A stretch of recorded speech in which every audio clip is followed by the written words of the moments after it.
Om Jnanatimirandhasya Jnananjana Shalakaya Chakshurunmilitam Yena Tasmai Shri Gurave Namaha. O great personality counsel, only by the influence of ignorance does one accept the material body and bodily ego. What you have said about this philosophy is correct. Persons in the bodily concept of life, lacking self-realization, differentiate in terms of this is mine and this belongs to another. Purport. Everything is done automatically by the laws of nature, which work under the direction of the Supreme Personality of Godhead. There is no question of doing anything independently, for one who has put himself in this material atmosphere is fully under the control of nature's laws. Our main business, therefore, should be to get out from this conditioned life and again become situated in spiritual existence. Only due to ignorance does a person think, I am a demigod, I am a human being, I am a dog, I am a cat. Or, when the ignorance is still further advanced, I am God. Unless one is fully self-realized, one's life of ignorance will continue. In the purport, Prabhupada is discussing a point that I spoke on at some length yesterday. If you read the purport carefully, or if you hear carefully, you'll see there appears to be a contradiction. Did anyone pick up on that? You'd have to be listening very carefully. Some apparent contradiction in the purport. Prabhupada writes that there is no question of doing anything independently, for one who has put himself in this material atmosphere is fully under the control of nature's laws. Then Prabhupada says, our main business, therefore, should be to get out of this conditioned life and again become situated in spiritual existence. But if you're fully under the control of material laws, you may ask, well, how can you get out? If you have no choice in what you're doing, then how are you going to get liberated? Sometimes people, they think, let me see an astrologer or have my palm read and will I be liberated in this life? But actually you can't tell. There may be an indication. But because liberation means to get free from the laws of material nature, you can't, by the laws of material nature, judge that. There may be indications. There may be indications that this person has got a strong spiritual interest, which according to the indications appear will continue throughout his life. But it's not destined that one is going to be liberated or not. Even one may appear to have very good chance of liberation. Everything may be favorable, but he can spoil his chance also by making offenses.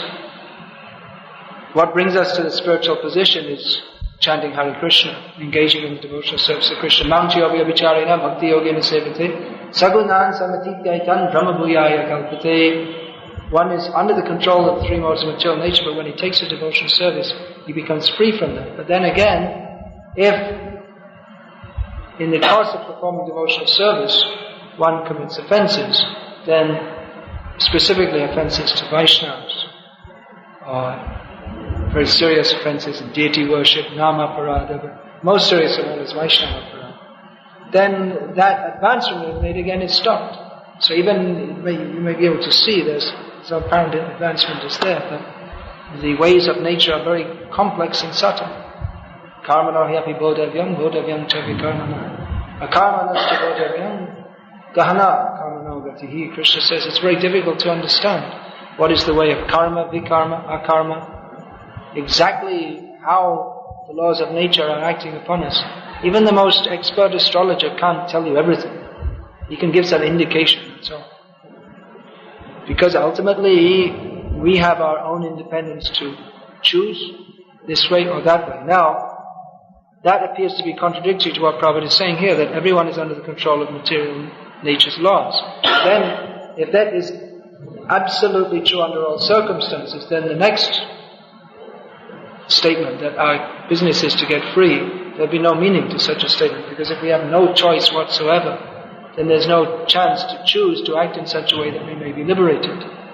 So I was discussing this yesterday, that destiny is very powerful.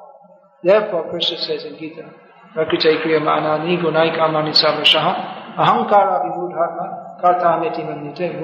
The person under the influence of material nature thinks that I'm the doer, but actually he's controlled.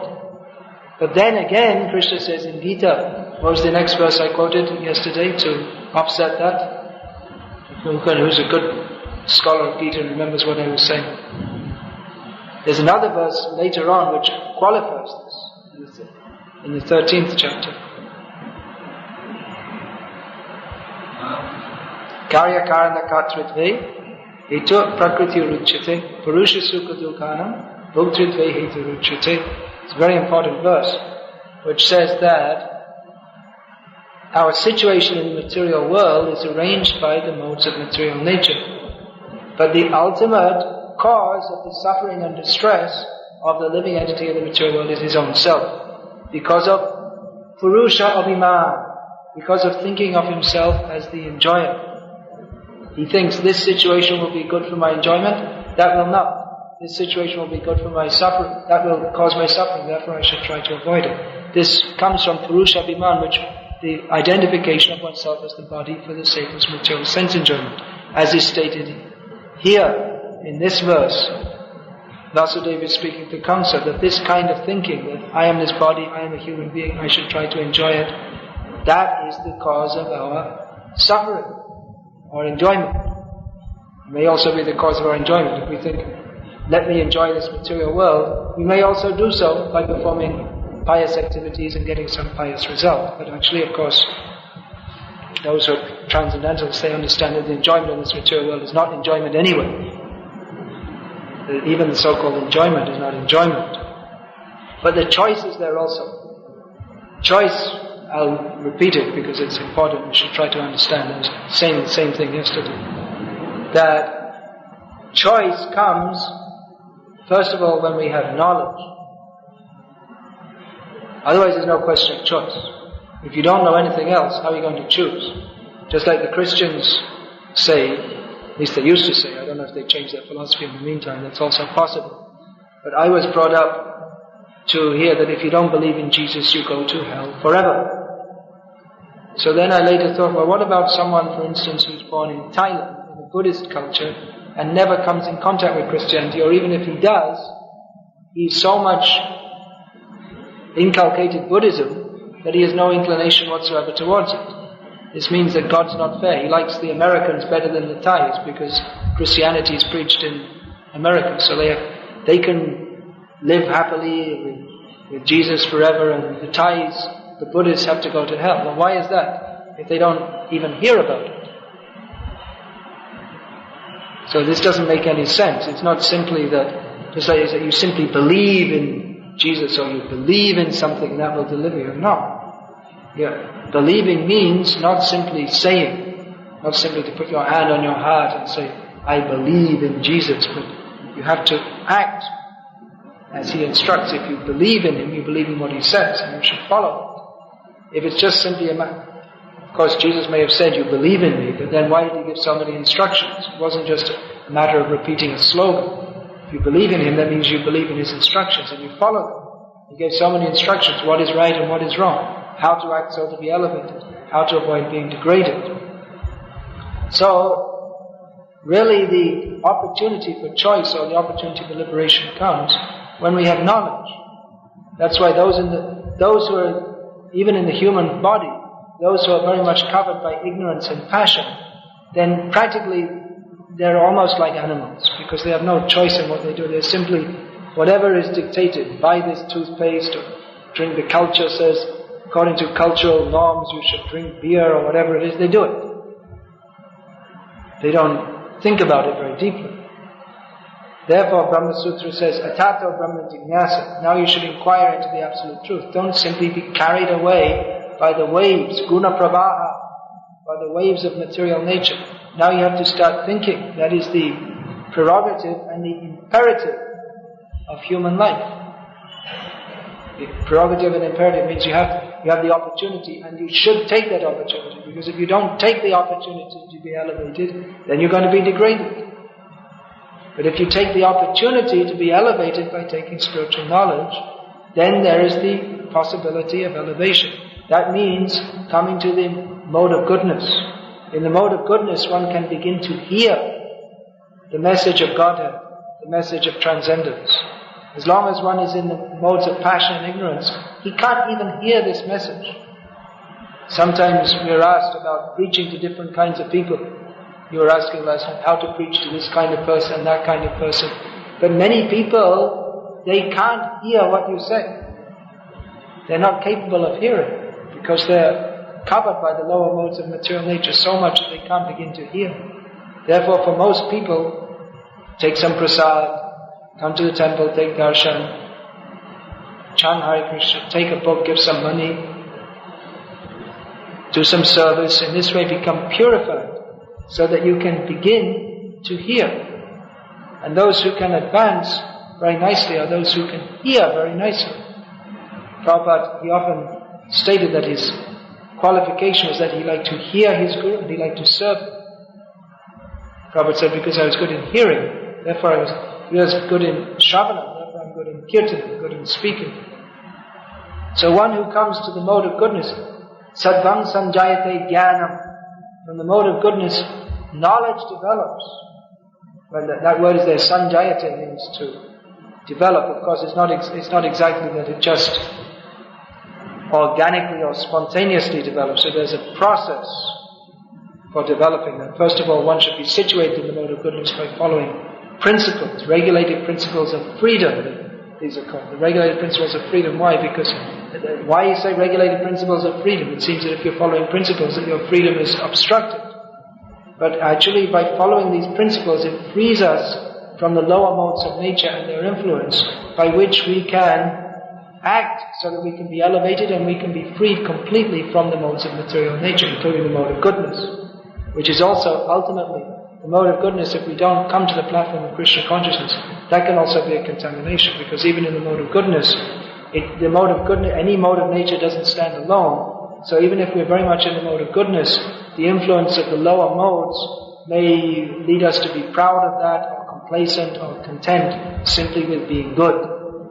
So even goodness one has to transcend to come to the platform of Shuddha Sattva, or the platform of Vasudeva. Sattvam Vishuddham Vasudeva Shabdatam. This Vasudeva means he who is born from Vasudeva. That's one meaning. The other meaning is all pervading. Vishnu, same as the name Vishnu. Vasudeva means he who has his vas, his residence everywhere. So, another meaning is Sattvam Vishuddham. When one comes to the platform of absolutely pure goodness, that means with no tinge of the modes of nature, that is the Vasudeva platform, to be fixed in Krishna consciousness.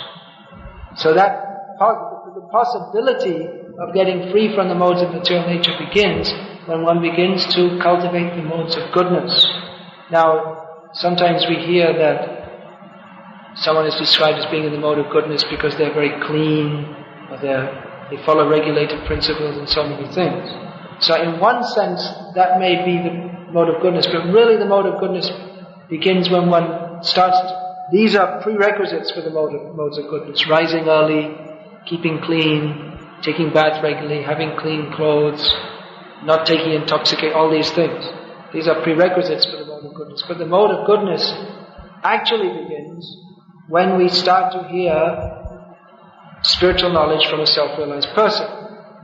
Otherwise, we see many cases of people whose habits or lifestyle is in the mode of goodness, but their philosophical understanding is in the mode of ignorance. Yesterday we were discussing about Jains, whose lifestyle, at least those who are still following it, is very pure, very strictly vegetarian, at least previous generations were. The next generation may not be so much, but very strictly vegetarian, and they don't perform activities which they think may cause any violence or harm to others, and no intoxication, all these things. Of course, they may be drinking tea and coffee, but basically we'd say their lifestyle is in the mode of goodness. But their philosophy is absolutely demoniac. That this idea of voidism, everything is nothing, and specifically they accept, as Buddhism of course is very similar, Buddhism, Jainism, they're both forms of voidism.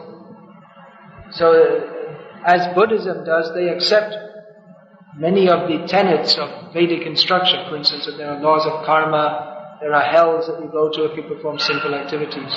So, because they haven't heard from the right source, they also accept the existence of Krishna, but they say, because Krishna is sinful, he's in hell. See, Krishna did so many immoral things, so now he's suffering in hell. And they've come to the conclusion. So absolutely in the mode of ignorance, demoniac philosophy. But their lifestyle is very pure and good. So that's not actually goodness. Goodness really begins when you begin to hear from a proper bona fide source and follow those instructions. Simply leading a pure lifestyle, that's not it. Prabhupada used to quote, that sometimes people are very proud, I'm a vegetarian. Prabhupada would point out, even the monkeys are vegetarians. It doesn't mean they're spiritually advanced. The monkey's a vegetarian. He lives in the forest without any clothes. If a sadhu lives in the forest without any clothes and only eats fruits and roots, he'd be considered highly advanced just by doing that. But that doesn't mean he's highly advanced, because even the monkey is doing that. What is his standard of knowledge? That we have to see. Of course, behavior is also an indication of one's advancement. Generally we think of a saintly person as being peaceful and self-controlled and so many things. So even if someone has he has a correct philosophical understanding, but if he's proud or angry or these different things, then we may, of course, it's not that even a great if you're proud and angry, but if one is constitutionally, apparently like this, then we can understand that even though he may be favored with some proper philosophical understanding, he hasn't had much realization of it. He hasn't come to the proper platform of behavior, still influenced by the lower modes of material nature. So that may be there even in practicing Krishna consciousness. The lower modes of material nature, the passion and ignorance, that means demoniac life. Just here we're discussing Kamsa and Devaki, the Kamsa, Devaki, Vasudeva. So they're as different as any people can be different. Because Kamsa is a demon. Famous demon. He's not only a demon, he's a famous demon. There are many demons, but he's a famous demon because he's a great demon. And Vasudeva and Devaki, they are great devotees. There are many devotees, but Vasudeva and Devaki are famous because they're very great devotees. So they're at the opposite ends of the spectrum, even though at the present time they're talking together very cordially and they're agreeing that destiny is very strong, they're having some philosophical agreement, some interaction is there between them, which at the present time isn't bitter. But they're as different as two people can be. They're both in the same situation, they're more or less the same age, they're from the same family, the same caste. They're both living in Mathura, they're both at the time of Krishna's appearance, but they have a completely different attitude. Kamsa wants to kill Krishna. Vasudeva wants to keep Krishna alive by any means. He's a great devotee because he's prepared to sacrifice for Krishna, even at the risk of losing his name of good morality. See that Krishna, Kamsa, he was promised by Vasudeva when Kamsa wanted to kill Devaki. Kamsa wanted to kill Devaki, but Vasudeva said, no, why kill her? She's not going to kill you. The prophecy is that her 8th child will kill you. So if you like, if you want, I'll deliver all my children to you. I'll give them all to you. So you can do what you like with them. He promised that as a diplomatic tactic to keep Devaki alive. So Kamsa had such faith in Vasudeva that he's such a truthful person that even though Kamsa himself was a demon, he had full faith in Vasudeva's words because Vasudeva was such a truthful person of honor. But Vasudeva, when it came to the 8th child, Krishna, he cheated. He broke his word of honor, even though he was he was so famous, or so respected as a truthful person, that even Kamsa, who was such a big demon, he didn't trust anybody, practically. He trusted Vasudeva. But Vasudeva broke his promise for the sake of protecting Krishna. This is the sign of a great devotee. That even his own reputation or even worldly morality he can transgress that for the service of Krishna. Even Vasudeva had such a great reputation that he was prepared to sacrifice that, to do some cheating for the sake of Krishna. So this is the difference, Vasudeva and Kamsa. The difference in outlook. One wants to kill Krishna. The other wants to protect Krishna by all means. Even though Vasudeva, you see, he already knows that Krishna is the Supreme Personality of Godhead. He's the protector of everybody. Because he appeared in Chaturbhuj Murti, 4 hands. So in those 4 hands, there are, among other things, Gada and Chakra. With his chakra, anyway, the Sudarshan chakra destroys the whole creation, what to speak of one demon called Kamsa. And with the club, it's also either the chakra or the club, either. Krishna can kill any number of demons. What's the name of Krishna's club? Anyone can remember? You have Sudarshan chakra and what's the name of Krishna's Gada? Kaumadaki. Yes. In 3rd canto of Bhagavatam it's described how the yogi meditates on the form of the Lord and the club is covered with the blood of the demons. So it's not just held as a kind of insignia. Sometimes you see, just like on Independence Day in Delhi, they have all the soldiers marching, or in London, it's famous, they have the soldiers are all dressed up in a rather impractical bright red uniform and a big hat, what's that called, a busby hat or something like that. So that's just some royal regalia. But Krishna's club is not like that, he uses it. He smashes the demons. So Krishna is quite competent to protect himself, but by the action of Yoga Maya, Vasudeva is thinking, oh, what about Krishna? Now Kamsa, he's so powerful, he's a little baby, how to protect him? And this is the difference between the devotee and the demon. Both of them at the present time, they're having the same philosophical realization, although actually, of course, Vasudeva's philosophical realization of the nature of providence is much stronger than that of Kamsa's, because Kamsa is always trying to change his providence by his own activities. That is the foolishness. A foolish demon thinks, I can change everything by my own activity. Sometimes we hear great demons, like Hiranyakashipu, they want to stop the natural flow of the laws of the universe. They want to stop sacrifices, which bring in auspiciousness.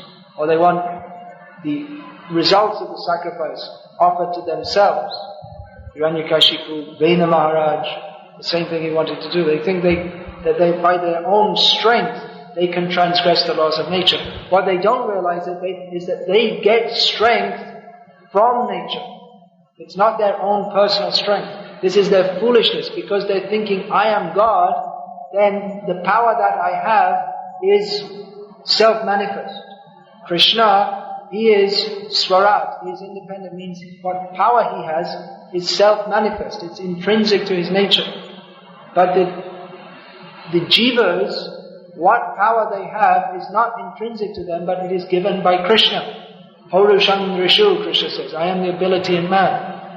It's not your power, it's Krishna's power that he gives to you. He may give you more, he may give you less. Through the agency of material nature.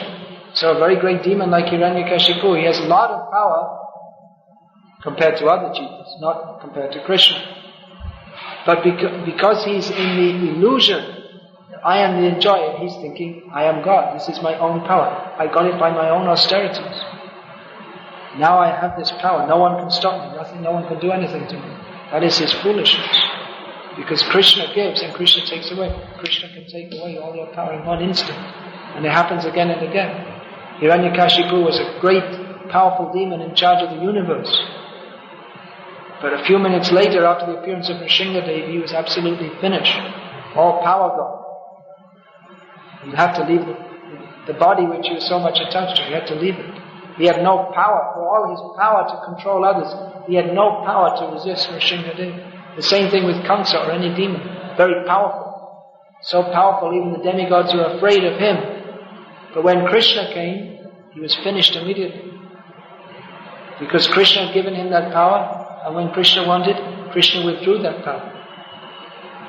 This is the foolishness of the materialists. They think, I am doing. But they don't realize that they are only apparently doing because material nature is providing the power. You yourself are not independently powerful.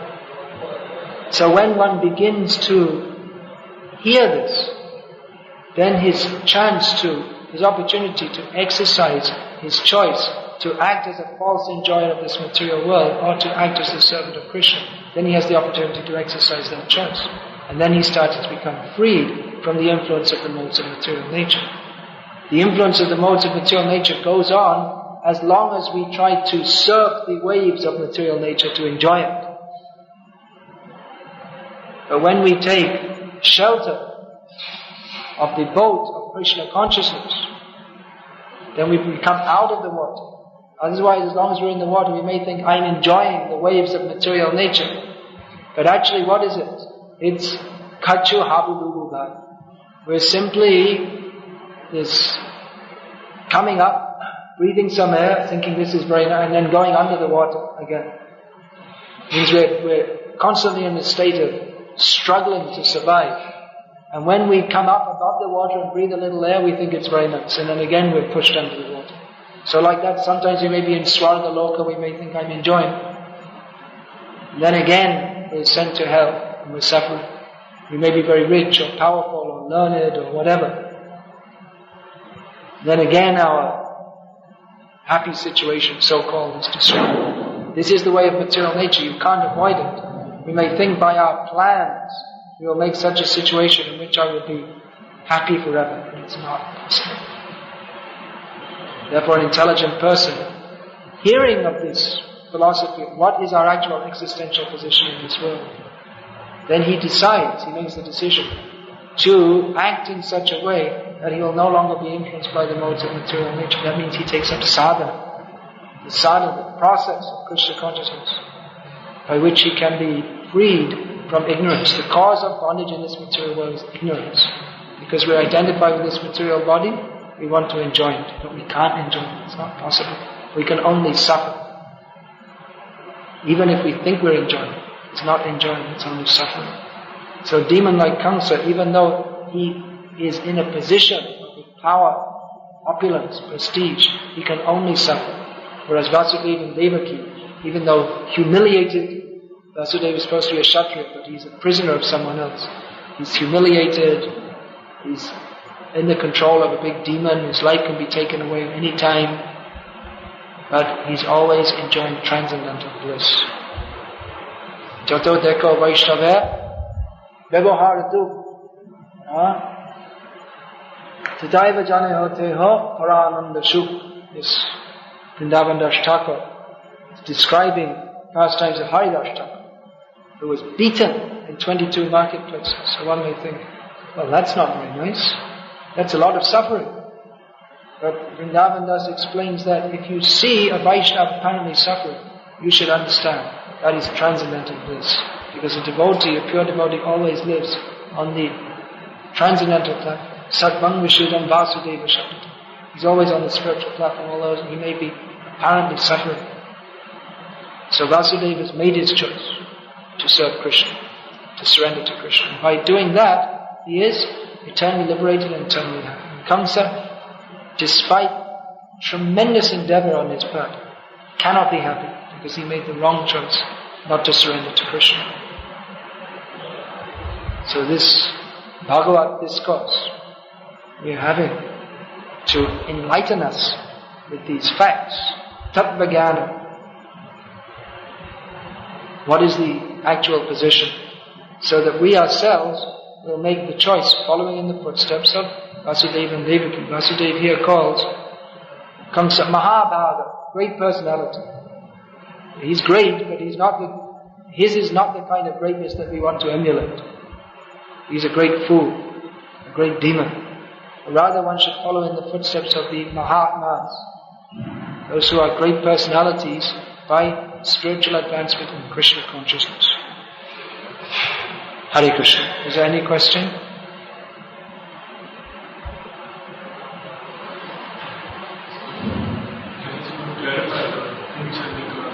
contradiction. So the conclusion is non-trivial, which we are feeling about. The apparent contradiction that we're under the modes of material nature, yet we should act in such a way to get free from them, is that the statement that we are completely under the control of certain modes of material nature is not an absolute fact for everyone under all circumstances. Those who are under the lower modes of material nature who are completely deluded, those who think I am the doer, they are completely deluded. That verse says, Prakrite kriyamanani gunai karmani sarvasha ahankara mitya. What is it? Vimudhatma. Ahankara vimudhatma kata niti manite. Those who think I am the doer, they are not the doer, they're bewildered because they're under the control of material nature. But those who see the hand of Krishna in everything, who don't think I am the doer, those who recognize the influence of the modes of material nature on them and start to get free from it by surrendering to Krishna.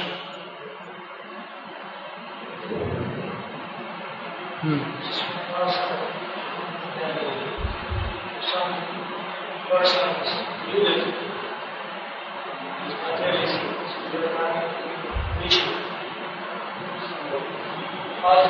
how does it work? How does preaching work? If someone's in the lower modes of material nature, they can't hear. How does preaching work? Well, that I said, that we give them a book, we can give some service by giving some donation. Just by seeing the devotee, they can think of Krishna. And then you may say, well, why speak to people at all if they're not ready to hear? Well, in some cases, there isn't much use of speaking. But even then you can speak with the understanding that even though such people, from the material point of view, there's no point of picking them up, but we're not just acting on the material platform. We're working, a preacher of Krishna consciousness is carrying the mercy of Krishna. So when Krishna sees the sincere desire of the devotee to deliver the conditioned soul, then Krishna within the heart, Srimvatam Swakata Krishna, Punya Shavana Kirtana, Hridante Soyabadami, Vidunoti Sutam. Those who hear the message of Krishna, their heart is cleansed by Krishna. So one who begins to hear some way or other from a devotee, if there's a spark of submissiveness in them, then they begin to be purified by Krishna's grace. And Krishna bestows His grace, especially when the devotees, by their sincere desire, go to spread Krishna's grace. So, Krishna Himself, He says, Tanaham Vishitakoran Samsaresha Naradavam Shikram Yajasana Shubham Samsar. What is the last line? I almost forget that. It says that those who are demons, they simply go down to hell. So that's the ordinary arrangement. That those who are demoniac, they go down to hell. That is the way of the material world. But that arrangement is going on. That is Krishna's arrangement. But Krishna, out of His mercy, sends His devotees to change the law, to interfere with the whole system. The ordinary materialistic system means everyone is doomed, everyone's going to hell. But the devotees, they come and they give the transcendental messages of Krishna. They bring the message of Krishna, by which others can be purified and lifted up from the cycle of birth and death. So that is the factor, the transcendental factor. Now those who are non-devotees, they don't accept the transcendental factor. Nevertheless, they will act on it. Therefore we say, give prasad. Definitely works, has its effect. Chant Hare Krishna. Give the books. It will have its effect. And that we're seeing. There's the ordinary platform of activities and there's the extraordinary. That's called lokik alokik. Lokik means ordinary. Lokik means extraordinary. Lokik means the ordinary course of this world. Loka, lokik.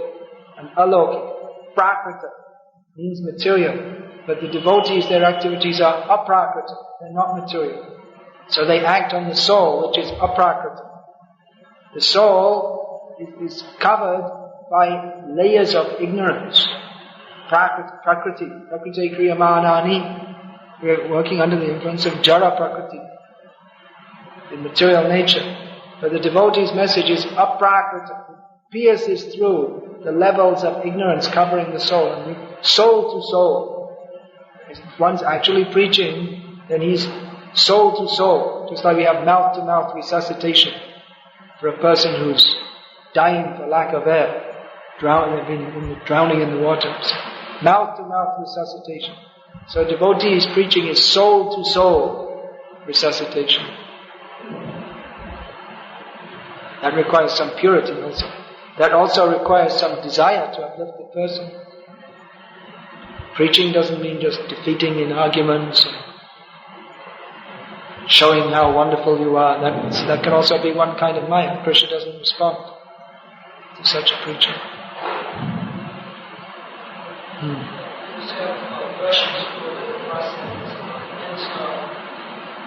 Sometimes we are coming to people, so they think, especially in India, they're very religious. They are understanding, just like what you say, they're acting in the modes of goodness. I mean, us in the modes of goodness. Yeah. They're understanding of religious work. Yeah. So they start to speak practically. I am a Hindu and I know everything. They wanted to show You are coming from the West, you should learn from me. If someone has an attitude, how are you going to... You can't teach someone who's not willing to hear. So what is the question? What actually I'm doing in this situation? I'm just saying, okay, yes. I say yes, you're correct. And gradually they become satisfied. Right. Then people go. This is the process of preaching. But the question is... That Prabhupada he used to quote, when how to preach, Prabhupada used to quote this Danthe Nidhaya Chunakam, that verse from Prabodhananda Saraswati, that you go to a person who's very proud, with a straw in your mouth, and say, my dear sir, you're very wonderful, you're very great, and then he starts to think, well, this is an intelligent person, well, what do you want? He says, give up all your nonsense ideas and surrender to Chaitanya Mahaprabhu. So first you have to get his attention, maybe by flattery or whatever, then you deliver the message. That's the point that when I teach these people, I'm not saying straight, You're not Krishna speaking to Arjuna on the battlefield of Kurukshetra. Yes. Neither you're Krishna there, nor are they Arjuna. Give the book. By hook or by crook, give the book. It will have its effect. Yes, for distributing books. You've been distributing books so many years. Why do you have to ask this question? You don't. You're distributing the book, you say what's required to distribute it. The question is coming to the point that we have to issue them to bring them from the hardcore, when they're weak under influence of force of nature. So if we are just like flattering them, then they get the book, but then they don't get that impulse, that impulse of Krishna consciousness. If they're so, the thing is, if they're so puffed up and foolish, somehow you give them the book. That's the beginning for them. Later we can consider how to get them to read. That means we have to have festivals, make some impact, so by which they may be inclined to think that these books are worth reading. Another thing is that they may be very puffed up at this moment, but then later on there may be some difficulties in their life by which they become depressed and they realize I'm not in control of everything. And at that time there are many cases of people who somehow they get the book but they're not interested, but later their life situation changes because the books act. Another thing is they may not take interest, but their children may, or someone else may. I know the first time I saw Prabhupada's books, someone wanted to show me, I said, don't show me, I'm not interested. I know all these Indian gurus, I know they're all cheats, I don't have anything to do with it. And 2 years later I was in someone's house, they had Prabhupada's book, they hadn't read it, they weren't interested, I read it. And then I came to the temple, and that's it. And it's allowed to join the temple. So sometimes we hear, no one's reading our books, so don't think like this. You don't know how many people are reading our books. I've said this many times, I'll say it again, that when I first came to India, which is 23 years ago now, it's very difficult preaching because everyone was like this. I'm a Hindu and I know everything. I used to hear that 12 times a day. I'm a Hindu and I know everything, you should learn from me. Someone even they'll say with a cigarette in their mouth. But nowadays we find much more that people are willing to listen to what we have to say. Another thing that the impersonalism was so thick Prabhupada said everyone in India is an impersonalist. He said every Hindu, you just scratch a little bit, even if they're apparently a devotee, you'll find Mayavad. But that's changed. Nowadays it's not like that so much, although Mayavad is still very strong, but there are many people who from the beginning when you preach to them, they can understand that impersonalism is rubbish. Here in India, things have changed. How? Because of distribution of Prabhupada's books. I can't find any other explanation for this, that people, the effect of the philosophy being given in Prabhupada's books is being felt. So all these things, that people don't read it, it's just the trick of Maya, to take away your enthusiasm for distributing books. You should distribute more books. Distribute sets, give Bhagavatams, big bomb.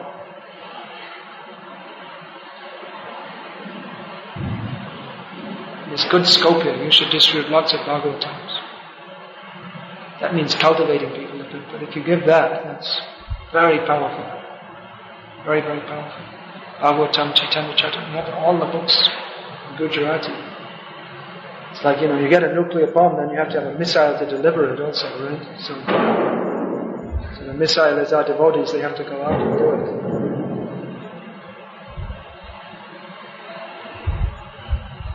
Hare Krishna. We'll finish there. All glory to Srila Prabhupada. Srimad Bhagavatam ki jai.